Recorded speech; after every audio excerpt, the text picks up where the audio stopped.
एक शहर में दो दोस्त रहते थे। एक दिन वो दोनों दोस्त समुद्र के किनारे शंख इकट्ठा करने के लिए गए ताकि उन शंख को बेचकर वो अपने लिए कुछ पूंजी जमा कर पाए। दोनों दोस्त शंख इकट्ठा कर ही रहे थे, तभी पहले वाले दोस्त को एक बड़ा शंख दिख गया और ये देखकर दूसरे वाले दोस्त के मन में आया कि यार, इसे तो बड़ा शंख मिल गया, अब ये मुझसे ज्यादा पैसा कमा लेगा। तो फिर उसने सोचा कि अब मैं भी इससे बड़ा शंख ही ढूंढूंगा ताकि मैं भी ज्यादा पैसा कमा पाऊं। तो अब वह लग गया।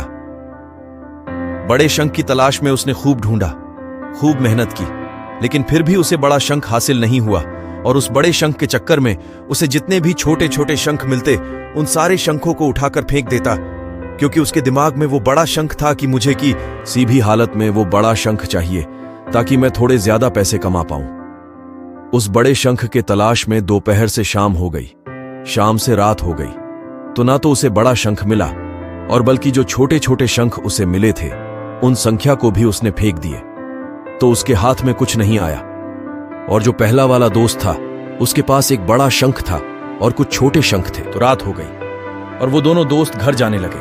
तो घर जाते वक्त पहला वाला जो दोस्त था उसने अपने शंख बेच दिए, तो उसके पास जो बड़ा शंख था उसके उसे मिले 1000 रुपए, और जो छोटे छोटे शंख जो उसके पास थे उसके उसे मिले 3000 रुपए। और ये जानकर उस दूसरे वाले दोस्त को बहुत दुख हुआ कि काश वह उन छोटे छोटे शंख को फेंकता, नहीं तो अभी मेरे पास इससे भी ज्यादा कमाई होती। उसके दोस्तों ने उसे बताया कि जो छोटे छोटे शंख तूने फेंक दिए थे ना, उन्हीं को मैंने अपने पास कलेक्ट कर लिया और उन्हीं की वजह से मुझे मिले 3000 रुपए।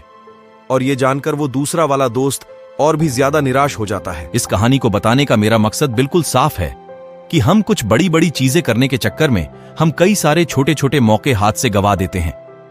हम हमारी डे टू डे लाइफ में भी कई सारे छोटी छोटी चीजों को इग्नोर कर देते हैं, लेकिन ये बात आपको जान लेनी चाहिए कि ये छोटी छोटी चीजें आगे जाकर बहुत विशाल रूप धारण कर लेती है। हर छोटी चीज पर ध्यान लगाओ, उसे इग्नोर मत करो, आगे जाकर आपको इसकी अहमियत पता चलेगी। मैं ये भी नहीं कह रहा हूं कि आप छोटा सोचो और छोटा ही करो। मेरे कहने का मतलब यह है कि आप सोचो बड़ा, लेकिन उसके लिए आप हर वो छोटा काम करो जिससे कि आपका लक्ष्य आपको हासिल हो। दोनों दोस्तों का लक्ष्य एक ही था, वो था पैसा। लेकिन पहले वाले दोस्त ने ही बड़े पर भी फोकस किया और छोटे पर भी फोकस किया, और दूसरा दोस्त सिर्फ बड़े पर ही फोकस किया, छोटी छोटी चीजों को इग्नोर कर दिया। और जहां उसे ज्यादा पैसे मिलने चाहिए थे वह उसे 1 रुपया भी नहीं मिला। अंत में सिर्फ इतना ही कहना चाहूंगा कि छोटे छोटे बदलाव ही बड़े कामयाबी का हिस्सा होता है। वीडियो कैसा लगा कमेंट जरूर करो।